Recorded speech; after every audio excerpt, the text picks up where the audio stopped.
Yo guys, what is good? It's your favorite Supreme Leader, Cameron. And as you can see by the title of the video, these are the things wrong with 2K. Like, well, not really. I've really made this video before, but I just want to get off everything that they should do for 2K20 to make it a lot better. Because recently, I just haven't been enjoying the game very much. As you can see, this is all old gameplay because I haven't really been playing that much, to be honest. You'll probably see a bit of old gameplay mixed in with a bit of new gameplay for a while till I find out what I really want to do. If I want to keep playing 2K, or if I want to try to play some other games, or if I want to make a new build or whatever. So I'm on these gameplays are just two-way shop and my lockdown gameplays. If you're wondering what build, they're both 6'10" max wingspan and around 230 pounds. But before I start talking about anything that I think, I want everyone to comment before the video starts what you think's wrong with 2K, because then we can compare. After you watch the video, you're like, hey, I actually commented that or whatever. So just comment that down below. But we don't want to get straight into it. Now, as I was saying, I haven't really been enjoying 2K recently. I don't know, it's just not very fun. It kind of seems stale. It's like, I've got to make a new build to compete because stretches are the wave. Like, there's no getting around it. Stretches and sharps are the best build. It's just that simple. And you can't, if you want to really compete, you need stretches and sharps. Like, it's not like all the other 2Ks before where you could run pretty much every lineup. Like, if you're talking about 2K15, 2K16, right, there was no archetypes. So you just made a player that fits your playstyle, and it was Gucci. Like, obviously, if you max out your 3, your ball control, your defense or whatever, you don't want to be better archetypes. You don't want to be better player than some of the people that just make random mixed builds that aren't really thinking about it. And obviously, outside was a lot better than inside, but that's not really the point. You could make the player that you wanted to make, and it could be super versatile, and you guys could do whatever you wanted. But this year, it's not like that. It's like few builds dominate the game, and you can't really get around that. Like, there's so many bad builds. Like, look at my two-way shot, for example. I made him max wingspan because I wanted better defense, right? Because I made him two-way, and I thought, oh, he's a primary sharp. He's only a small forward. He'll still be able to shoot. But he can really barely shoot. I know people might just say, oh, it's my jump shot, but no, it's really garbage. Trust me, I've tried every jump shot. I've tried to get used to them all. It's really garbage. But as I was saying, even in 2K17, you could run whatever lineup you wanted, and 2K17 is kind of the best for all of us in terms of archetypes, where all the archetypes were versatile enough for us to use them however we wanted to. We could suit our playstyle but still be dominant in other things, like, lockdowns, glass cleaners or whatever. You made a lockdown and glass cleaner because you wanted to get rebounds, you wanted to get steals, you may wanted to get that Hall of Fame brick wall, but you could still do other things. They were still athletic. The animations were just so nice. You could still kind of do a hippity hoppity, somewhat nice dribble moves, but obviously it wasn't very effective. If you know me, because I didn't post in 2K17, I was low-key a dribble god on my center. I always used to run point guard. Whenever I got a rebound, I was going coast to coast, and it would work sometimes. Well, it would work pretty much every time, but my teammates didn't like it very much because, oh, I'm the point guard, give me the ball, you're just the center. But that's not the point. You saw people run 2 lockdowns on the 2v2s. They could shoot 3s. Everyone could shoot 3s. But obviously, stretchers and sharps could shoot them from deep. Shot creators could shoot them fading. Everyone could shoot middies. Like, it's just whatever you wanted to do, you could do on your build, as long as you upgraded it that way. Because 2K17, if you don't know, it wasn't like 2K18 and 2K19. But it wasn't, you didn't have complete freedom like you did in 2K15 and 16. But you couldn't max out your player to have all the caps. Like, you chose which upgrades you wanted at certain times, which is really nice if you think about it. And you could even get 6'2" speed boosting sharps. So if you had a 6'2" speed boosting sharp, you were terrible on defense, but you were the best offensive build. Like, you could really mix up your playstyles however you wanted. That's something that 2K18 and 19 really lost. Like 2K18 not so much, but 2K19 you have to run certain lineups to be able to, like, you can't run 2 lockdowns like and still be comp. Like, you can run 2 lockdowns and get a few wins, but you can't be comp. You could run 2 lockdowns and be comp in 2K17. That brings me on to my next point, the badge grind. Now, I don't know about you guys, but if you have seen the charts, to get to 99 overall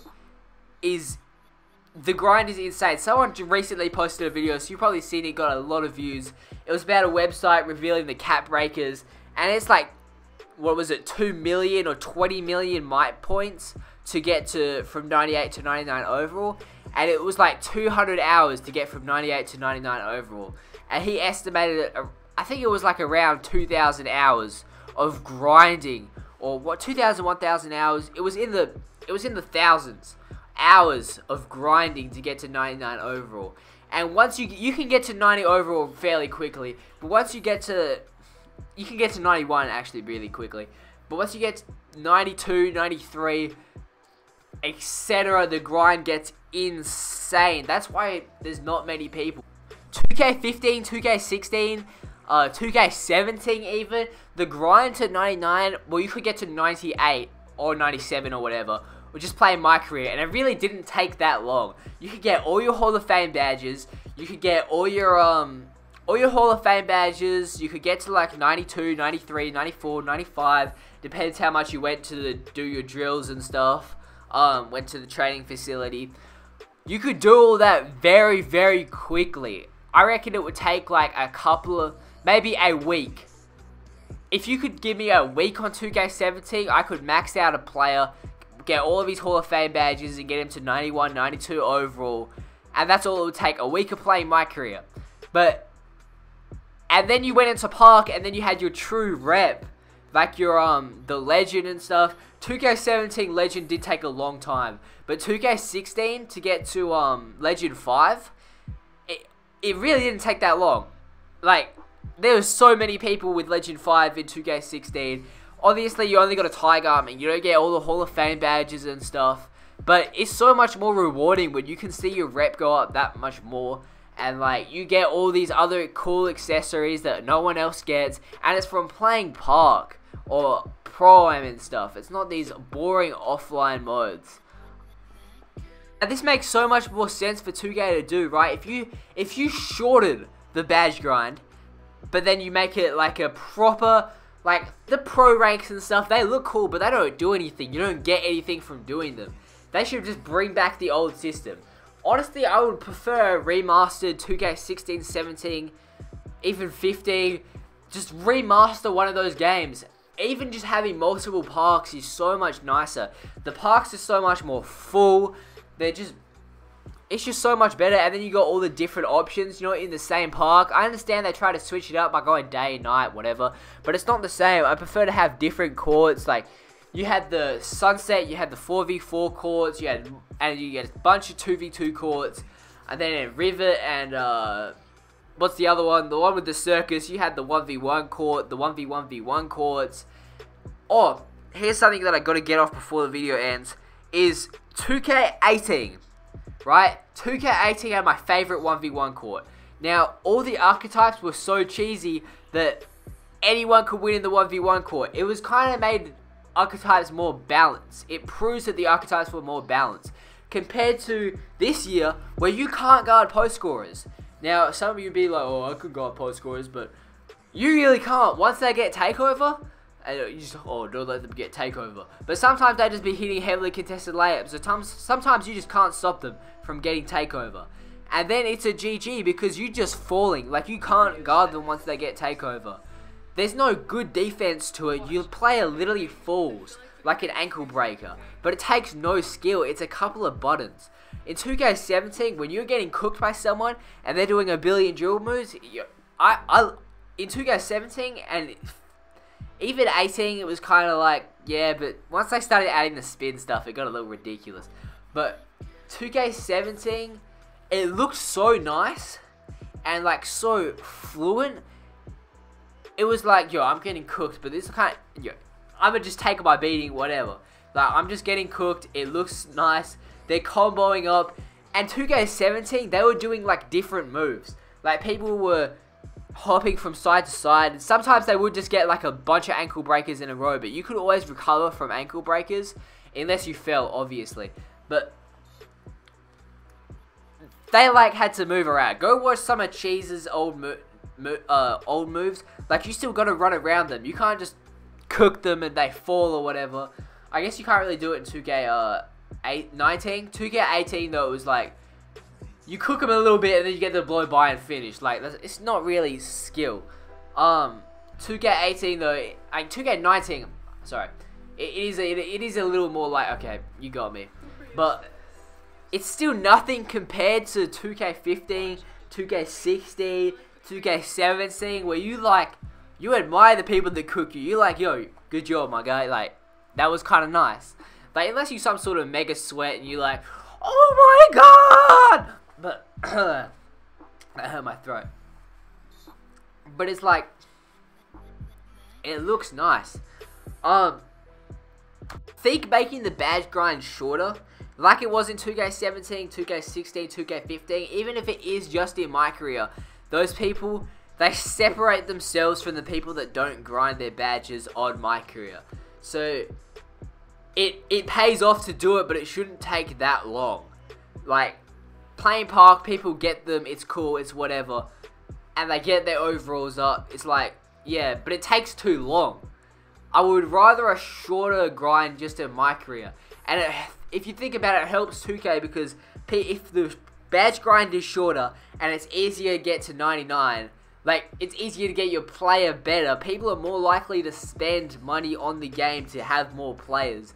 Even if the players are a little more versatile and they might not need as many players, they're still more likely to make the players because they know they're not going to be getting a good player no matter what they make, or a player that suits their playstyle no matter what they end up making. And it's like, see, in 2K19 and 18, when you make a player and you're trying to hit the top rep, you can only use one player. So that means for 2K, when you're making only one player and trying to get it up, you're not spending that extra VC. You're not trying to buy more VC. Someone might just be like, yo, so the equivalent to taking a shirt off, right? SS1, Superstar 1. People are like, yo, I really want to have my shirt off, so I'm just going to grind to 91. They do it, my career, whatever, Park, it doesn't matter in 2K18 and 19. But once they get there, they're like, yo, I can't take my shirt off on any of my other players. I gotta grind all the way there. So, is there really a point? Like, I don't want to do this again. So, do I want to do that? So, you just stick to one player and then spend more money on the game. But if you had it like 2K17, 15, 16, you grind to SS1, right? You got a little leftover VC. Maybe you put 75k VC into another player. You're like, yo, I really like this player. I can still get all my perks from being SS1. I'm still respected on the park. Everyone still wants to play with me. I'm not a bum, like a 60 overall or whatever. And I can still take my shirt off. So you know what? I'm good. I don't really need to grind this player that much. I might get a little better badges in my career, but I've still got all my perks, so I can afford to, you know what, I'm sort of buy a little more VC. I'm going to upgrade him. It's all good. But this year, you don't want to do that. Like, there's an incentive not to make another player. But if 2K really wants to succeed at doing that, they're going to have to make the badge grind a lot easier. Like I'm saying, you unlock your bronze badges, you pay to get them to gold, and then you can just grind them to Hall of Fame to really distinguish yourself.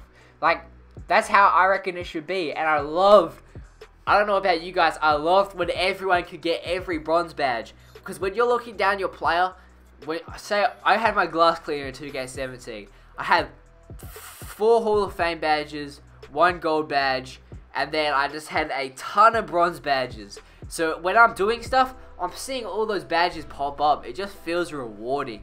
When 2K18, you don't get every badge. You may get a couple of extra silver badges or whatever, but you're not getting every badge. It's just not popping up all the time. Say, you know, even when you got Bronze Bruiser, you do a little post spin or whatever, you see the badges come up, it just feels rewarding. Now let's talk about why 2K blew up in 2K16 and 17 so much. Now, we can pretty much, 2K16 may have been the best year. It was either 2K16 or 17. 17 views wise, but a lot of people say 2K16 was the prime. Now, let's start with 2K17 because that's the one I know best. I played a lot of Park in 2K17. 2K16, I didn't even have. I just stayed playing 2K15 because I thought that was a good game and I didn't want to buy another one. I just thought it was all the same basketball game or whatever. But I still watch Pretty Boy Fredo and stuff on YouTube, and you know I was still watching. But 2K17 is the one I know the best. This is the year Hang the Tank really blew up. Agent blew up. A lot of people started getting these million views videos on 2K, and it's because of the dribbling community. There's not too much dribbling community left because everyone's just resulting in cheesing with stretches. You gotta understand that a lot of the dribblers are the top players in the game. Like, you look at Swante, Hank. I mean, Hank still's a dribbler, same as Little Monster and stuff, but they're kind of riding different waves. Just a lot of the players that had dribblers are now resorting to stretches because they just like winning. They're like super competitive people. To become a dribble god, you gotta really put your heart and soul into learning how to dribble. It takes so much time. But a lot of these players are like, yo, I can win way more games just being a stretch. And you know what? Everyone still wants the best jump shot, so I can still get a lot of views off YouTube. When you make it like this, it's like, it makes the game so much more boring when everyone's just relying on cheese to win. Like, what fun is that? In 2K17, like, to be actually comp, to be the best, you needed someone to be able to dribble. Like, you could fully just ISO and win every single game. Like, I know some people are like, oh, that's no fun for me to play defense on if they just got some unguardable dribble god. But you gotta understand, it's better for the community for them to be unguardable dribble gods that look super fancy and people are like, yo, that looks sick, like I want to play that game. Where 2K18, 2K19, everyone just sees, oh, pull up, green, oh wow, pull up, green. It gets boring. You see Cheeseaholic, Hack the Tank in 2K17, they were pushing the limits of like, how godly can you dribble? Like, they were exploiting things that I guarantee you no one knew when the game was made. Like, the push cheese, right? The constant, heavily contested green lights. All the cheesy post-up animations that are in 2K19. All the devs, all of them know that's in the game. They put those animations in the game. But when 2K17, there was all like the Kobe Bryant spam cheese, where you could pretty much teleport the ball, because you could just combo moves that didn't have much cooldown in between them, and you could hit them with a few momentums or whatever, and to activate ankle breakers, and you could create some really saucy moves that would actually be the best moves in the game. And not everyone could do them, because not everyone can, you know, move their left stick at the same time, press this button, do this just constantly at a perfect rhythm, at the same time making sure no one reaches, and if they do reach, you do another move instead. And timing, even the step backs, right? When you had to step back and press X, I mean, you have to do it now, but 2K18 they took that out. When you had to step back and press X with the pro stick and stuff, it made the game a lot harder for just casual people to become godly at the game. You had to put time in. And even the 2K17 and 16 moves, and even 15, they just look so much nicer. Just that smooth step back. I know all of you know what I'm talking about. When you're just running, and then you just step back, you just press down on the stick. It's not the 2K18 snatch back, it's that nice little step back where you just jump back, and you still got it. I don't know, that animation just always looks so saucy to me. And then the big behind the backs that everyone could do. Now, don't get me wrong, can't be abused like the behind the backs could be in 2K18. But you gotta have a balance, and when that dribble gods and stuff were like that, it was so overpowered. Now, this has been a long video, so comment I watched all the way to the end if you did. Comment if you agree with me. comment the things that you disagree with me.